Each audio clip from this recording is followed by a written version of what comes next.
തുടർച്ചയായിട്ട് വചനം കേൾക്കാത്തവരുണ്ട്. ഇന്ന് ആദ്യമായിട്ട് കേൾക്കുന്നവരും ഉണ്ടാവും. അങ്ങനെയുള്ളവർക്ക് ഈ തുടർച്ചയായിട്ടെന്നൊക്കെ പറയുമ്പോൾ ഒരു ബുദ്ധിമുട്ടുണ്ടാവും എന്ന് ഞങ്ങൾക്കറിയാം. എങ്കിലും പുതിയതായിട്ട് കേൾക്കുന്നവരെക്കാൾ കൂടുതൽ തുടർച്ചയായിട്ട് കേൾക്കുന്നവരുണ്ടല്ലോ. ഇതൊരു തുടർച്ചയാ സന്ദേശമാണ്. അപ്പോൾ തന്നെ ഇതൊരു പുതിയ സന്ദേശവുമാണ്. യേശു ക്രിസ്തുവിൻ്റെ അധികാരം. ഇന്ന് നാം വായിക്കാൻ പോകുന്നത് മർക്കോസിൻ്റെ സുവിശേഷം 5-ാം അധ്യായം 1 മുതലുള്ള വാക്യങ്ങൾ. യേശു കടലിൻ്റെ അക്കരെ ഗദരദേശത്ത് എത്തി. നാം വായിക്കുന്നത് 38-ാമത്തെ പേജിൽ നിന്നാണ്. മർക്കോസ് 5. നിങ്ങൾ പുസ്തകം എടുക്കാൻ വേണ്ടി ഒരു സെക്കൻഡും കൂടെ വൈകുന്നുവെന്നേ ഉള്ളൂ. വായിക്കുന്നു. യേശു പടകിൽ നിന്ന് ഇറങ്ങിയ ഉടനെ അശുദ്ധാത്മാവുള്ളൊരു മനുഷ്യൻ കല്ലറകളിൽ നിന്ന് വന്ന് അവനെ എതിരേറ്റു. അവൻ്റെ പാർപ്പ് കല്ലറകളിലായിരുന്നു. ആർക്കും അവനെ ചങ്ങല കൊണ്ടുപോലും ബന്ധിച്ചു കൂടാഞ്ഞു. പലപ്പോഴും അവനെ വിലങ്ങും ചങ്ങലയും കൊണ്ട് ബന്ധിച്ചിട്ടും അവൻ ചങ്ങല വലിച്ചു പൊട്ടിച്ചും വിലങ്ങ് ഉരുമി ഒടിച്ചും കളഞ്ഞു. ആർക്കും അവനെ അടക്കുവാൻ കഴിഞ്ഞില്ല. അവൻ രാവും പകലും കല്ലറകളിലും മലകളിലും ഇടപെടാതെ നിലവിളിച്ചു തന്നെത്താൻ കല്ലുകൊണ്ട് ചതച്ചും പോന്നു. അവൻ യേശുവിനെ ദൂരത്തുനിന്ന് കണ്ടിട്ട് ഓടിച്ചെന്ന് അവനെ നമസ്കരിച്ചു. അവൻ ഉറക്കം നിലവിളിച്ചു, യേശുവേ, മഹോന്നതനായ ദൈവത്തിൻ്റെ പുത്ര, എനിക്ക് നിനക്ക് തമ്മിലെന്ത്? ദൈവത്താണ് എന്നെ ദണ്ഡിപ്പിക്കരുത് എന്ന് അപേക്ഷിക്കുന്നെന്ന് പറഞ്ഞു. യേശു ആ മനുഷ്യനെ നോക്കിയിട്ട്, അശുദ്ധാത്മാവെ, ഈ മനുഷ്യനെ വിട്ട് പുറപ്പെട്ടു പോകാ എന്ന് ഞാൻ കൽപ്പിക്കുന്നു എന്ന് പറഞ്ഞു.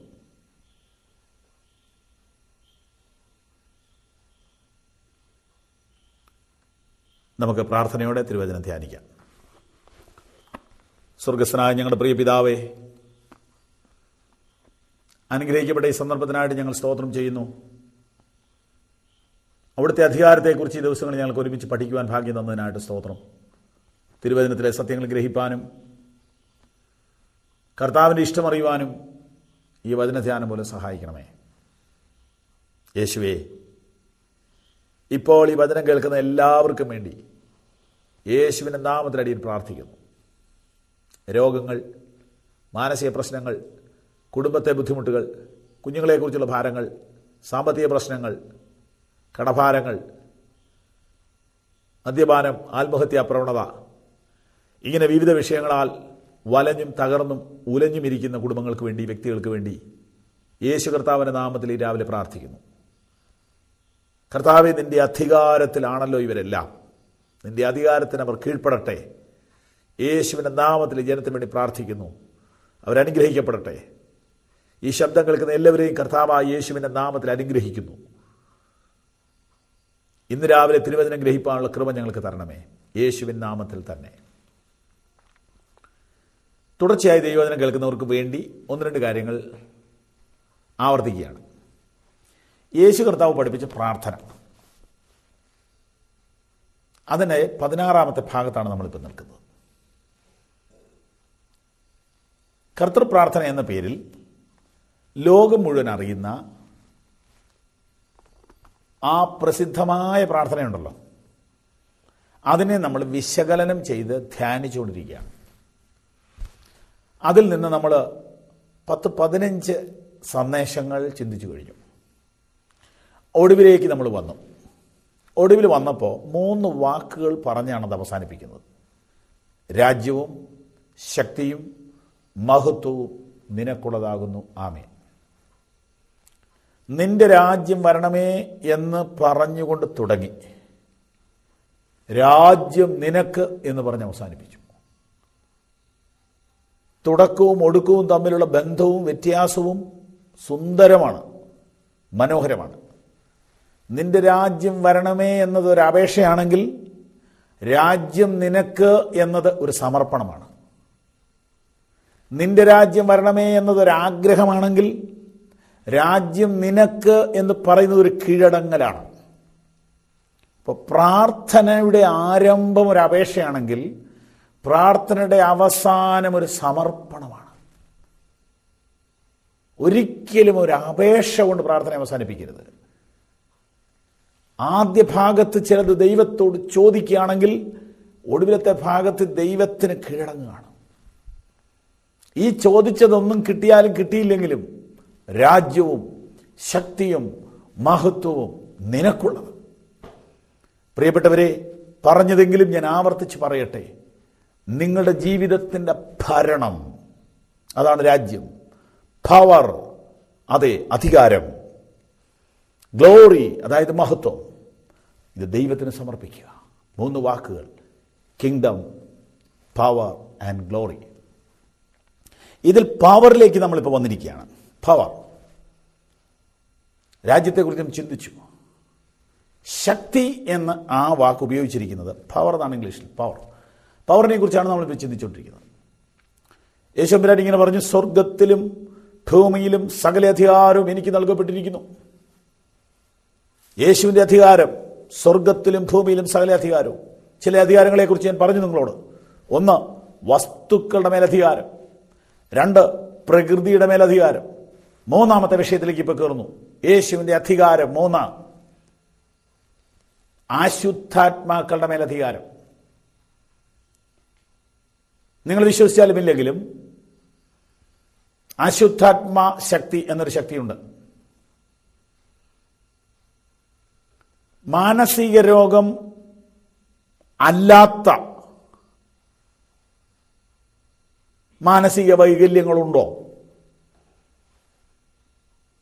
ഭ്രാന്ത് എന്ന് വിളിക്കുന്ന മാനസിക രോഗം അല്ലാത്ത ഇതേ ലക്ഷണങ്ങൾ കാണിക്കുന്ന വ്യക്തികളുണ്ടോ?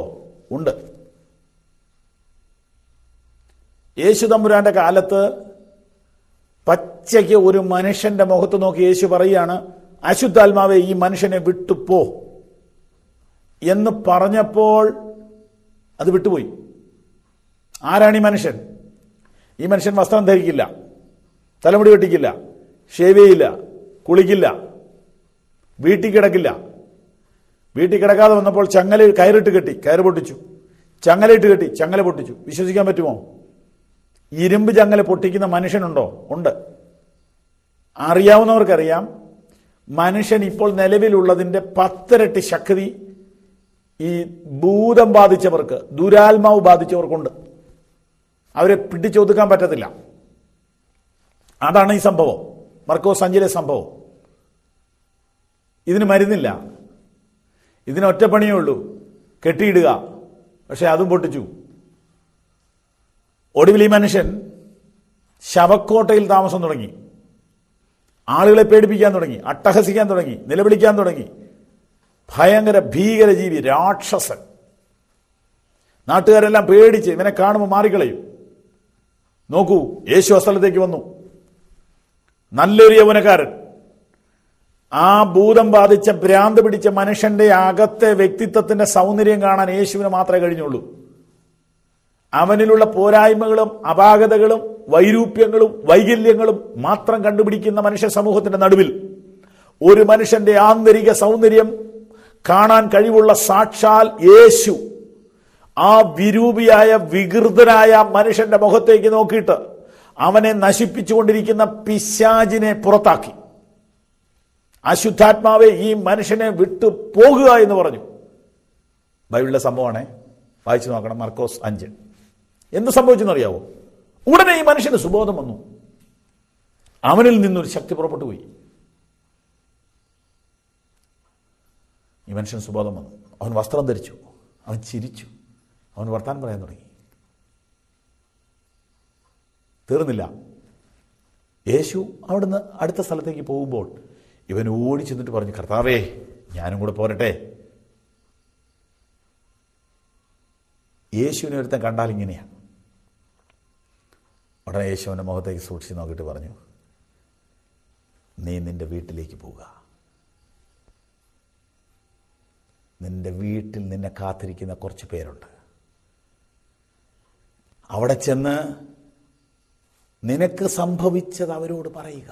ഈ വായിച്ച ഭാഗത്തുണ്ട്, ഞാൻ വായിച്ച് കേൾപ്പിക്കാം. യേശു ആ സ്ഥലത്ത് നിന്ന് മടങ്ങിപ്പോകുമ്പോൾ ഭൂതം ബാധിച്ചിരുന്ന മനുഷ്യൻ യേശുവിൻ്റെ അടുക്കൽ ചെന്ന് അവനോട് അപേക്ഷിച്ചു, ഞാനും കൂടെ പോരട്ടെ. യേശു അവനെ അനുവദിച്ചില്ല. നിന്റെ വീട്ടിൽ നിനക്കുള്ളവരുടെ അടുക്കൽ ചെന്ന്, നിന്റെ വീട്ടിൽ ശ്രദ്ധിക്കുക, നിന്റെ വീട്ടിൽ നിനക്കുള്ളവരുടെ അടുക്കൽ ചെന്ന് കർത്താവ് നിനക്ക് ചെയ്തതൊക്കെയും നിന്നോട് കരുണ കാണിച്ചതും പ്രസ്താവിക്കുക. ഇവിടെ ഒരു സന്ദേശമുണ്ട്. വർഷങ്ങളായി വീടില്ല, നാടില്ല, ആർക്കും വേണ്ട, എല്ലാവർക്കും പേടി. ഈ സാധനത്തിന് ഒരു വീടുണ്ട്, വീട്ടുകാരുണ്ട്, രക്തബന്ധമുണ്ട്. നിന്നേക്കാളധികം നിന്റെ വീടിനെക്കുറിച്ച് ചിന്തയുള്ളവനാണ് യേശു എന്ന് ഈ ഭാഗത്തുനിന്ന് മനസ്സിലാവുന്നുണ്ടോ? ചിന്തിക്കേണ്ട കാര്യമാണ്. അവനൊരു വീടുള്ള കാര്യം അവൻ മറന്നുപോയി. കാരണം അവൻ സുബോധമില്ല. വർഷങ്ങൾക്ക് ശേഷം സുബോധം വന്നപ്പം എല്ലാം അവൻ മറന്നിരുന്നു. ഈ സുബോധം തന്ന യേശുവിൻ്റെ കൂടെ പോകാൻ അവൻ ആഗ്രഹിച്ചു. അതെ, ഇങ്ങനെ ഒരാൾ യേശുവിൻ്റെ കൂടെ പോരുന്നത് യേശുവിന് നല്ലതാണ്. ഇവനൊരു സാക്ഷ്യം പറഞ്ഞാൽ ഇവൻ വെറുതെ കൂടെ നിന്നാൽ മതി. യേശുവിന് പിന്നെ ഒന്നും പ്രസംഗിക്കേണ്ട, അവൻ ആരാണെന്ന് ഇവനെ കാണുമ്പോൾ ആളുകൾക്ക് മനസ്സിലാവും. കാരണം ഇവനെ എല്ലാവർക്കും അറിയാം. പക്ഷെ യേശുവിൻ്റെ കരുതൽ, യേശുവിൻ്റെ നമ്മെക്കുറിച്ചുള്ള അവൻ്റെ ആ വിചാരം നമ്മൾ മനസ്സിലാക്കണം. യേശു അവൻ്റെ മുഖത്ത് നോക്കിയിട്ട് പറയുകയാണ്, നിനക്കൊരു വീടില്ലേ മോനെ? നിന്നെ സ്നേഹിക്കുന്ന ഒരു ഭാര്യയില്ലേ നിനക്ക്? നിന്നെ കാത്തിരിക്കുന്ന ഒരു അപ്പനോ അമ്മയില്ലേ? നിന്നെ കാണാൻ കൊതിക്കുന്ന കുഞ്ഞുങ്ങളില്ലേ? നിനക്ക് സുബോധം വന്ന കാര്യം ആദ്യം നിന്റെ വീട്ടുകാരറിയട്ടെ, നീ മടങ്ങിച്ചെല്ല്. എത്ര സ്നേഹവാനായ കർത്താവ് അല്ലേ? യേശു അവൻ്റെ വീട്ടിലേക്ക് അവനെ പറഞ്ഞു വിട്ടു. ഇവിടെ ഞാൻ എൻ്റെ വിഷയം വിട്ടിട്ട് ഒരു സന്ദേശം പറഞ്ഞോട്ടെ. യേശു കുടുംബം തകർക്കുന്നവനല്ല, യേശു കുടുംബം പണിയുന്നവനാണ്. യേശു കുടുംബത്തിൻ്റെ വിള്ളലുകൾ അടയ്ക്കാനാണ് വന്നത്, കൂട്ടാനല്ല വന്നത്. യേശു ഒരിക്കലും തകർച്ചകളല്ല വിഭാവനം ചെയ്യുന്നത്, യോജിപ്പാണ് വിഭാവനം ചെയ്യുന്നത്. ചില ആളുകൾക്ക് അറിഞ്ഞുകൂടാ, സുവിശേഷം കുടുംബത്തെ തകർക്കുന്നു, കുടുംബത്തെ കലക്കുന്നു എന്നൊക്കെ പറയുന്നവരുണ്ട്. അതെ, സംഭവം പറയാം. ഒരു വീട്ടിലൊരാൾ സുവിശേഷം കേട്ടു, വിശ്വസിച്ചു, യേശുവിനെ പിൻപറ്റാൻ ഇടങ്ങി.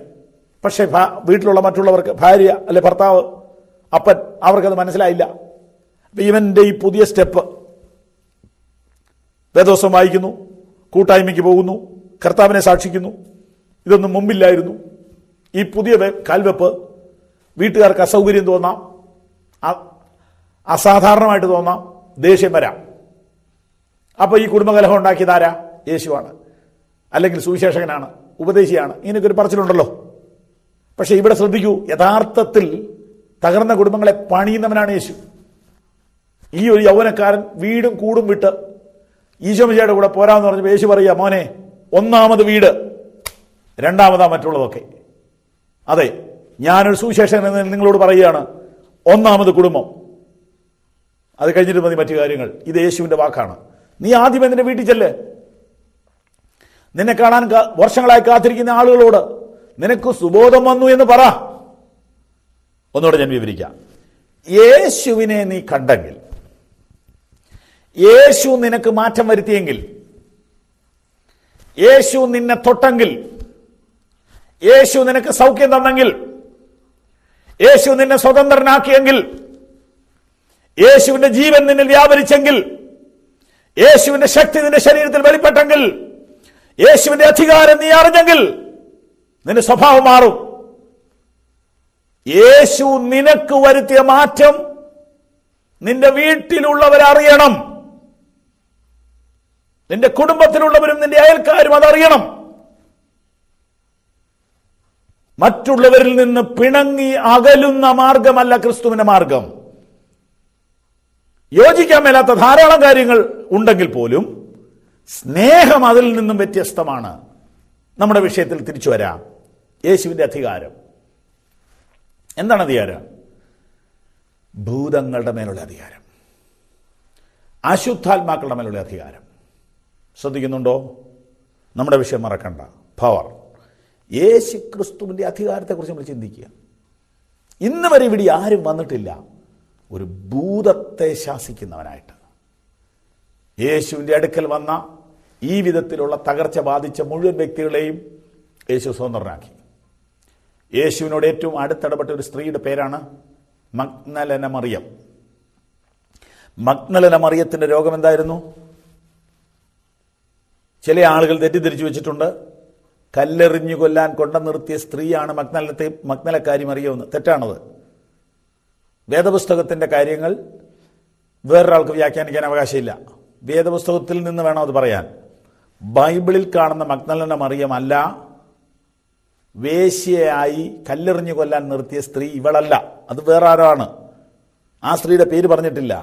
എന്നാൽ ഈ സ്ത്രീയുടെ രോഗം പറഞ്ഞിട്ടുണ്ട്. ഈ സ്ത്രീ ഒരു ഭ്രാന്തിയായിരുന്നു, 7 ഭൂതം ബാധിച്ച സ്ത്രീയായിരുന്നു.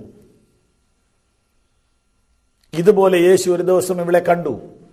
അശുദ്ധാത്മാവെ ഈ സ്ത്രീയെ വിട്ട് പോകാൻ പറഞ്ഞു. 1, 2, 3, 4, 5, 6, 7 ഭൂതങ്ങൾ. ഇതൊന്നും ഒരു ബുദ്ധിജീവിയുടെ സമൂഹത്തിൽ മനസ്സിലാകാത്ത വിഷയമാണെന്ന് എനിക്കറിയാം. പക്ഷെ ഇത് ആത്മീയ വിഷയമാണ്. അശുദ്ധാത്മാക്കൾ ഉണ്ട്. 1-ലധികം അശുദ്ധാത്മാക്കൾ ഒരു കുടുംബത്തെ ഉലയ്ക്കാൻ വേണ്ടി വരാം. ഒരു വ്യക്തിയെ തകർക്കാൻ വേണ്ടി 1-ലധികം ഭൂതങ്ങൾ കയറാം. ഈ ചെറുക്കൻ, ഈ യൗവനക്കാരൻ എന്താ ചെയ്തുകൊണ്ടിരുന്നേ? സ്വന്തം ശരീരത്തിൽ കല്ലെടുത്തിടിക്കും. സ്വന്തം ശരീരത്തിൽ നെഞ്ചത്ത് കല്ലെടുത്തിടിക്കും. ശരീരത്തിലെ തൊലിയല്ല ഇങ്ങനെ കല്ലുകൊണ്ട് കുത്തിപ്പൊട്ടിച്ച് ചോര ഒഴുകുന്ന കണ്ടവൻ ചിരിക്കും. അർത്ഥം എന്താ? സ്വയം നശിപ്പിക്കുന്ന മനുഷ്യൻ. ബൈബിളിലെ പ്രകാരം വ്യാഖ്യാനിച്ചാൽ സ്വന്തം ശരീരത്തെ ഉപദ്രവിക്കുക എന്ന് പറഞ്ഞാൽ സ്വന്തം ഭാര്യയെ ഉപദ്രവിക്കുന്നവനെന്നാണ് അർത്ഥം. മനസ്സിലാകാൻ ബുദ്ധിമുട്ടുണ്ടെങ്കിൽ ബൈബിളിലെ എഫേസ്യ ലേഖനം എന്നൊരു പുസ്തകമുണ്ട്. അതിൻ്റെ 5-ാം അധ്യായത്തിൽ ഈ കാര്യം വിവരിക്കുന്നുണ്ട്. അതെ, എന്തുമാകട്ടെ, 2 അർത്ഥം എടുക്കുക. 1 സ്വയം നശിപ്പിക്കുന്നവൻ, 2 കുടുംബത്തെ നശിപ്പിക്കുന്നവൻ. ഇതാണ് ഈ സംഭവം. മർക്കോസ് 5-ലെ കക്ഷിയുടെ പേര് നിങ്ങൾ തപ്പാൻ പോകണ്ട, നമുക്കറിയാവുന്ന ആളാണ്. മർക്കോസ് 5-ൽ ചങ്ങല പൊട്ടിച്ച് സ്വന്തം ശരീരത്തെ ഇടിച്ച് കുടുംബത്തെ തകർത്ത് നടന്ന ഈ പുള്ളിയുടെ പേരറിയാവോ? ദൂരെയൊന്നും പോകണ്ട, നമ്മുടെ ഇവിടെയൊക്കെ ഉണ്ട്. നമ്മളിൽ ആരാണെന്ന് പരിശോധിച്ചാൽ മതി. ഈ 2 കാര്യം ചെയ്യുന്നവൻ, സ്വയം നശിപ്പിക്കുകയും കുടുംബത്തെ നശിപ്പിക്കുകയും ചെയ്യുന്ന വ്യക്തി ആരാണ്? ഒന്നെങ്കിൽ നിങ്ങൾ, അല്ലെങ്കിൽ നിങ്ങളുടെ അടുത്ത വ്യക്തി. ഈ സന്ദേശം നിങ്ങൾ കേൾക്കുമ്പോൾ കുറ്റം പറഞ്ഞു എന്ന് ധരിക്കല്ലേ. സത്യം പറയുകയാണ്. ഈ ഭൂതം നമ്മുടെയൊക്കെ വീട്ടിലുണ്ട്. ഈ ഭൂതം നമ്മുടെ നാട്ടിലുണ്ട്. പലസ്തീൻ നാട്ടിൽ നിന്ന് ഈശോ മിശിഹ ശാസിച്ചു വിട്ടത് ഇപ്പൊ ഇങ്ങ് വന്നിരിക്കുക. ഭൂതങ്ങൾ ഒരിക്കലും ചാകുന്നില്ല. ഒരിടത്ത് നിന്ന് ഇറങ്ങിയ വേറൊരിടത്ത് കയറും. ഇതൊക്കെ അവിടെ എഴുതിയിട്ടുണ്ട്. എന്താ മാർഗമാണ് നമ്മളിപ്പോൾ പഠിച്ചുകൊണ്ടിരിക്കുന്നത്. യേശുവിന്റെ അധികാരം മനസ്സിലാക്കി കീഴടങ്ങുന്നവന്റെ വീട്ടിൽ നിന്ന് ഭൂതങ്ങൾ വിട്ടുപോകും. എന്താണ് ഈ ഭൂതം ചെയ്യിച്ചുകൊണ്ടിരിക്കുന്നത്? യവനെ കൊല്ലുക. അവനവന്റെ ശരീരത്തെ കല്ലെടുത്ത് ഇടിച്ച് ചോര ചാടിക്കുക. അത് കണ്ടവൻ സന്തോഷിക്കുക. സ്വയം നശിപ്പിക്കുന്നവൻ. 2 കുടുംബത്തെ നശിപ്പിക്കുന്നവൻ. ആരാണ് ഈ 2 കൂട്ടര്? മദ്യപാനിയും കുടുംബത്ത് വഴക്കുണ്ടാക്കുന്നവനും ആത്മഹത്യ ചെയ്യുന്നവനും. ഈ പാർട്ടിയെ എടുത്താൽ മതി. ദയവ് ചെയ്ത് എന്റെ ഈ ശബ്ദം കേൾക്കുന്ന ആരെങ്കിലും ഭാര്യയെ ഇടിക്കുന്നവരോ മദ്യപിച്ച് കുടുംബത്ത് കലഹമുണ്ടാക്കുന്നവരോ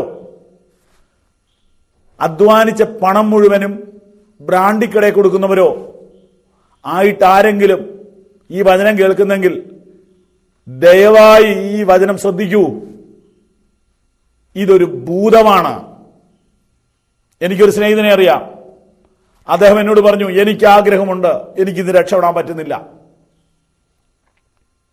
എനിക്ക് ആഗ്രഹമുണ്ട്, രക്ഷപ്പെടാൻ പറ്റുന്നില്ല. അപ്പൊ മനസ്സിലായോ ഇതൊരു ഭൂതമാണെന്ന്? ഒരു ശക്തി ഇതിന്റെ പുറകിൽ നിന്നെ വലിക്കുന്നുണ്ട്. കുറെ വർഷങ്ങളായിട്ട്, കുറെ മാസങ്ങളായിട്ട് ഈ യൗവനക്കാരന്റെ ജീവിതത്തെ സ്വയം നശിപ്പിച്ച്, കുടുംബത്തെ നശിപ്പിച്ച്, സ്വത്ത് നശിപ്പിച്ച്, ആരോഗ്യം നശിപ്പിച്ച്, ഒടുവിൽ പൊട്ടാസ്യം സൈനൈഡ് കഴിക്കാൻ പ്രേരിപ്പിക്കുന്ന ഒരു പിശാച് ഇതിന്റെ പുറകിലുണ്ട്. നിന്നെ മദ്യഷാപ്പിലേക്ക് വലിക്കുന്നത്, നിന്നെ പരസ്ത്രീയുടെ അടുത്തേക്ക് വലിക്കുന്നത്, നിന്നെ ആത്മഹത്യയിലേക്ക് തള്ളിക്കൊണ്ടുപോകുന്നത് പിശാചാണ്. ഇതിൽ നിന്ന് വിടുതൽ കിട്ടുവാൻ ഒരു മരുന്നിനും കഴിയത്തില്ല. എന്നാൽ അധികാരമുള്ളവൻ വരണം. വർഷങ്ങളായി സ്വയം നശിപ്പിച്ചുകൊണ്ടിരുന്ന ആ മനുഷ്യന്റെ മുഖത്തേക്ക് നോക്കിയിട്ട് യേശു പറഞ്ഞു, അശുദ്ധാത്മാവേ ഈ മനുഷ്യനെ വിട്ടുപോകും. യേശുവിന്റെ വാക്കിന്റെ മുമ്പിൽ അവനെ ബാധിച്ചിരുന്ന ഭൂതം വിട്ടുപോയി. ഇന്ന് ഈ ശബ്ദം നിങ്ങൾ കേൾക്കുമ്പോൾ യേശുവിന്റെ വാക്ക് വിശ്വസിച്ച് വിധേയപ്പെടാമോ? കർത്താവേ, അധികാരം നിനക്കുണ്ട്. കർത്താവിന്റെ അധികാരത്തിന് കീഴ്പ്പെട്ടാൽ ഈ ബന്ധനത്തിൽ നിങ്ങൾ മോചിതരാകും. രണ്ടാമത്തെ ചിന്ത, ഇന്നത്തെ നമ്മുടെ അടുത്ത വിഷയം.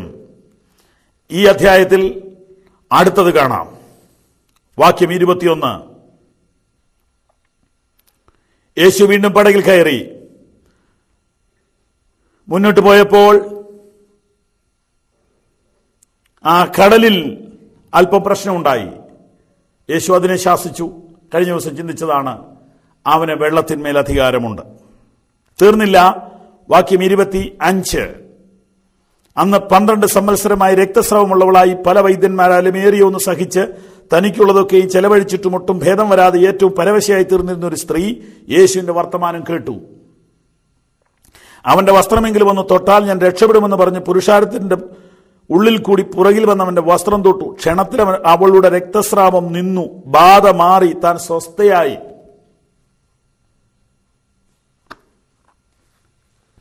യേശുവിന്റെ അധികാരം, വസ്തുക്കളുടെ മേൽ അധികാരം, പ്രകൃതിയുടെ മേൽ അധികാരം, ഭൂതങ്ങളുടെ മേൽ അല്ലെങ്കിൽ അശുദ്ധാത്മാക്കളുടെ മേൽ അധികാരം.